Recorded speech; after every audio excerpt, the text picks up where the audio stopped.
All right. So it's time for an eBay antique unboxing. So for those of you who follow me, I just announced the other day that my husband officially cut me off from buying antiques.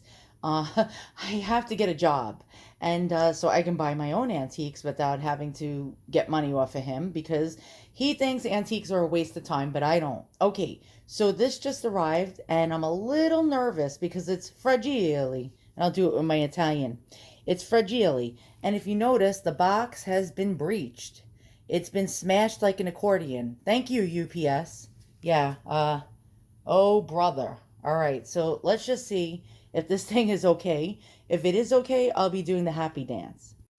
All right, so I'm hoping and praying it's not broken since it's the last thing I can buy until probably maybe I can sort of connive my husband into saying yes once in a while, to an antique that I see on eBay. Now, this was an absolute sleeper, I think. So we'll see if I scored.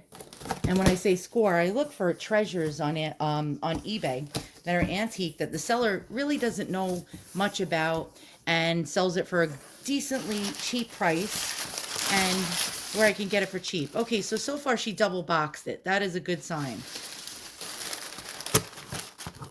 And I have to be very careful with this because again, it's fragile. Okay, so far the seller actually did a really good job of packing it, even though the box is like an accordion. And so what I hope it is a Victorian antique ladies fan. And you know those fancy, fancy, dancy fans. You know what I'm talking about. The ones with the feathers that were like really, really, really like over the top beautiful. Holy cow, she really, okay, this lady really spent a lot of time packing this. And I have to give her that much. Okay, so how she described it in the eBay listing was vintage fan in vintage frame. And I took a look at it and I said, somebody doesn't get these type of things shadow boxed unless it's something good. So you wouldn't put like a made in China fan and pay an art gallery to frame it for you in archive materials because that's not a cheap thing. Oh my God. Oh, that is beautiful. Okay, let's check it out. Wow. Okay. So why I think that this is actually an antique. All right, let's take a look at it. Look at that. That, by the way, I'm sorry for the glare. Glass always has glare. It's very hard to show. But this is actually definitely antique. Look at the ivory handle. It's a carved ivory handle. And look at the feathers. Yeah, this is definitely probably, my guess is probably the third quarter of the 19th century. Probably 1860s, 1870s, especially with a turned handle like that. These are actually known as, believe it or not, they're called rigid fixed fans. And a lot of different fans, they made out of silk and lace and cloth and feathers. Pretty much, they also had feathered fans that actually had like little sticks that you can open up in a fan like shape. But this is called a rigid or a fixed fan because it's attached to a stick and you don't open or close it. Now, this was a great deal. I had a feeling that this was antique, and the reasoning being is because this is not something that you see at Pier 1 imports. Not one of those like little decorative type of things that you see, you know what I mean, at Pier 1 imports for like, I don't know, $50 to just hang on your wall for decoration. This is seriously, seriously old. Look at that. Let's zoom in on that handle. Yeah, and Ivory was banned a long time ago, so that was another clue. Now she had make an offer on the listing, and I offered her $20 and she accepted.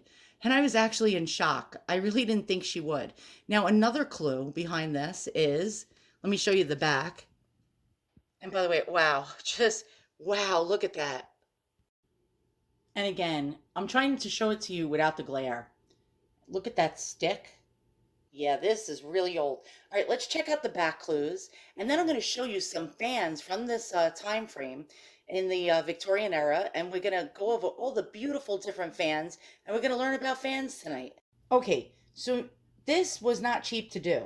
if you take anything to an art gallery or a framing place, they're not going to charge you like $50 or $20 to put something in a frame, especially this type of deal. And let's check it out. So this is what I saw in the auction, and it had a sticker that said Brad Winter, framing by Brad Winter, artist, original prints, paintings, and mixed media works, custom picture framing, art services.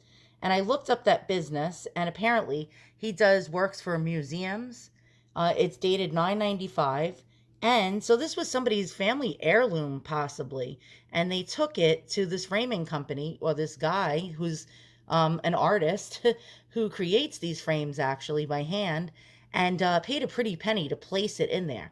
So it says here, this was the clue that this is old. All materials used are of the finest conservation quality: 100% rag mat mount board, acid free foam core, acid free frame tape dust seal. And that's so dust can't get in there and breach the antique object. So this was not something that you get, like I said, at Hobby Lobby and, put it in a frame yourself. This is something that probably cost the person at least $150 to $300 is my guess to have somebody do this. So yeah, that was the first clue. All right, so let's check out some fans, some antique fans. First, let's take a quick look at this one more time. I'm trying not to get on camera or get a glare. There we go. Look at that. And let's check out some other fans and talk about them. Oh, my voice just cracked. Oh, God. Okay, so here's an example in the Museum of Fine Arts in Boston. So, like, even museums keep fans like these. Whoa, that's one big picture. And this one is actually Asian, so it's Chinese. You can tell by the actual weaving of the stick. So that's a Chinese fan. Very, very pretty. I don't think mine is Chinese, though. And we have the Museum of Fine Arts in Boston with a peacock rigid fan. And again, it's the type that doesn't open up with bones. This one, again, is probably Asian, probably Chinese. Let's check it out. Dated 1880. Wow. What does it say? Peacock feathers. Date of accession. Description. Circular feather fan, peacock feathers mounted on woven quill covered wood handle. Now, I could be wrong. It's probably maybe not Asian, but look at that. Look how beautiful these things are. Oh my God. And another example from the Museum of Fine Arts in Boston. And we have another rigid or like a fixed fan. It doesn't have the sticks to open up. And let's see the date. This is Chinese for export. Qing, I can never say that right, dynasty. First half of the 19th century, object place China. China. Did I just say it like Trump? China. China, China, China. All right, let's check it out. Let's get another one. Okay, and here we have, again, Museum Fine Arts of Boston. And here's a China, China fan. And yes, us New Yorkers pronounce China like that. China. So it's not just a Trump thing. Let's see. It says, a round, rigid fan with white, stiff feathers and tightly curled feathers with softer swans down near the handle. Handle is made from woven quills. Very interesting.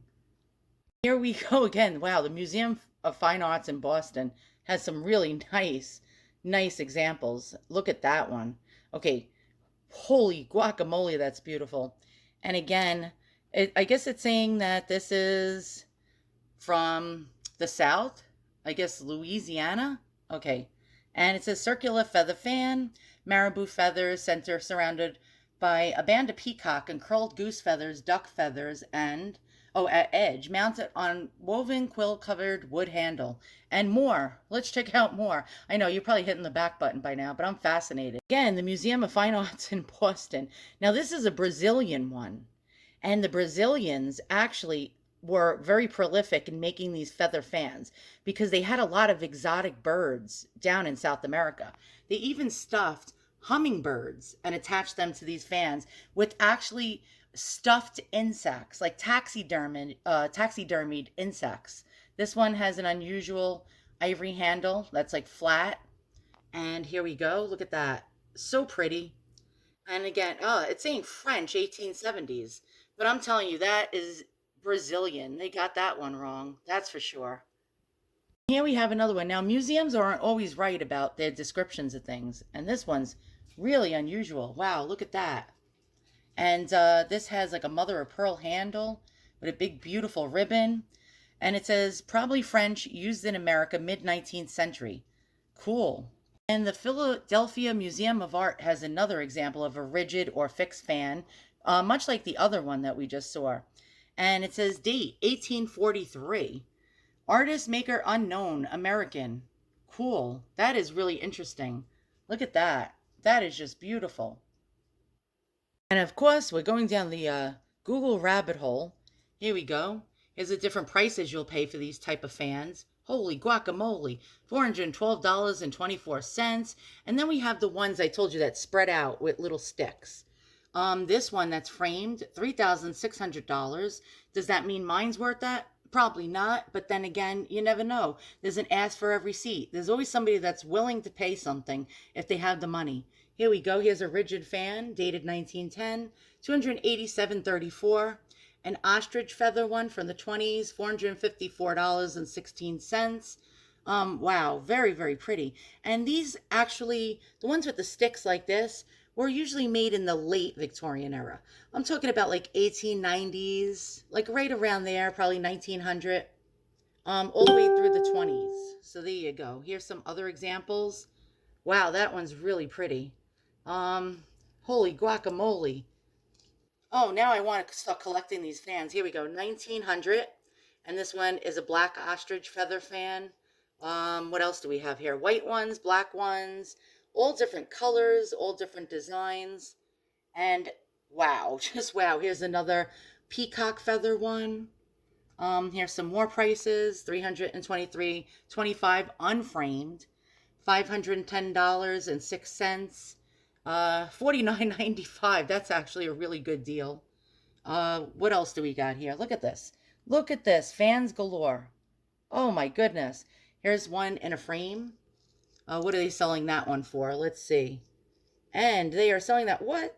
Are you kidding me? $3,600. That's absolutely highway robbery. But then again, there is an ass for every seat, and there's somebody to pay for it. You never know. You know what I mean? If you had the money, would you give a shit? If you liked something, say you were rich, you'd be like, it's mine, I'm buying it. Definitely. All right, let's check out some more fans and more stuff. Here's a Brazilian one. This is what I was telling you about. That's why I thought the other one was definitely Brazilian. You see hummingbirds on it. There you go. What date? Let's see, when was this made? Wow, look at that handle. That is just a work of art. And a late Victorian fan held in the Pitts River Museum. Pretty cool. Now, I do know that a lot of the Brazilian ones did use hummingbirds on them and insects, so I'm guessing Brazilian. Remember the other one we saw with a handle like that, and they said it was like probably French? This one in the Metropolitan Museum of Art is dated 1885 to 1890, and it says probably Brazilian. And there you go. You got like the hummingbirds and the flowers. So that's why I'm thinking the other one was Brazilian, and they gave it the wrong attribution. Here's proof again of what I was telling you about. Those fans with the hummingbirds on them. There you go. On Collectors Weekly, somebody did a a show and tell. And here's those bugs I was telling you about that were taxidermied, and they did that with beetles. Really interesting. And it had the original label. Let's try to see it. And A Rosa de Musgo. And this was Rio de Janeiro, Brazil. Had the original box with the label. So that's why I'm thinking a lot of these type of rigid fans are Brazilian. Very, very cool. Again, here's another Brazilian one with the hummingbird on it. Look at that. Let's get in there close. A taxidermied, oh my God, that poor bird. A taxidermied hummingbird. And again, look at that stick. Very similar to mine. We got that ivory turned stick, like that carved stick. And I'm guessing that mine is Brazilian. I can almost guarantee you it is definitely Brazilian. And believe it or not, the Brazilians actually were very, very prolific in making these fancy fans for women. Pretty much a lot of these feathered fans that are rigid like this are Brazilian. And here is another Brazilian fan. And this one it has its place of origin, Brazil. And it says during the last 3 decades of the 19th century, there was a passion for using parts of dead animals as ornaments, both for the person and the home. This craze intensified during the 1880s, and in spite of numerous contemporary articles exposing the brutalities or the barbarities inherent in this trade, the fashion persisted. The fan shown here has a stuffed hummingbird amidst, ugh, ed, I can't even do it. Amidst, yeah, because I'm on camera, that's why. Feathers and down from a variety of exotic birds. The spray of roses and leaves are actually made of pink, white, and green feathers. Resting on the foliage are 3 real beetles. Oh my God. And no, it's not the band, the Beatles. Fans like this would be one intended to enhance the fashions worn at balls, soirees, theaters, and weddings. Very, very cool. Let's check it out. And let's look at the picture. Oh my God, that is absolutely stunning. I feel bad for the animals. I'm not going to lie. Do you know a lot of times in the Victorian era, a whole bunch of like birds and exotic animals were actually becoming extinct because of ladies' fashions? That is the absolute and utter truth. Ladies were so like vain and narcissistic that whole bunches of animals ended up becoming extinct during that time frame. So the reason why I love collecting antique Victorian dolls from like the 1860s to about the 1890s is because of the fashions. It's not the doll. I actually don't care anything about the doll. I like the fashion, especially when they have their original dresses, like this one over here, an original hat. Look at that with the feathers. Oh my goodness. I mean, these are really old dolls from the Victorian era. Here we go. This one won third place. This is a Jumeau French doll from about like the 1890s. Here's a German Kästner doll from the 1890s, I believe. Original dress. Look at those dresses, right? She even has like a fur stole. Look at the dog. Even the Victorian dog made out of mohair. Really cool. Then we have our French Jumeau doll from about the 1880s wearing her original dress with the feathers, the necklace made out of pearls. She has a parasol. She won first prize in a doll contest out of, I think, 500 people that entered. And then that was my first prize winning German doll at the same day. And again, she was probably made in the 1880s. She's a Kessner doll. And then now we're back to the feather fan. And why I love it so much is because I love Victorian style and fashion. And so now I'm going to get in big trouble because I suck at hanging pictures on the wall. I ended up taking the hammer. Yeah, us New Yorkers call hammers. And I poked a hole and the sheetrock went on the floor. And my husband's not home right now. When he comes home, he's going to be like, "What the hell did you just hang on the wall?" I'm going to be like, the last thing that you're allowing me to buy on eBay, that's your punishment. Only kidding. So, yeah, so I hope you enjoyed going down the Google rabbit hole with me, learning about these beautiful Victorian fashion accessories from women. This was a great steal at 21 bucks. I mean, you can't beat that with a bat, especially since like on places like Ruby Lane and Cherish and First Dibs, they're selling from anywhere between $200 to $800 framed. So there you go. All right, guys, thanks so much for watching. Hopefully, I will get a job soon or win the lottery so I can buy more antiques to show you guys because I love with a passion showing you about these things and teaching you about these things. All right, so long.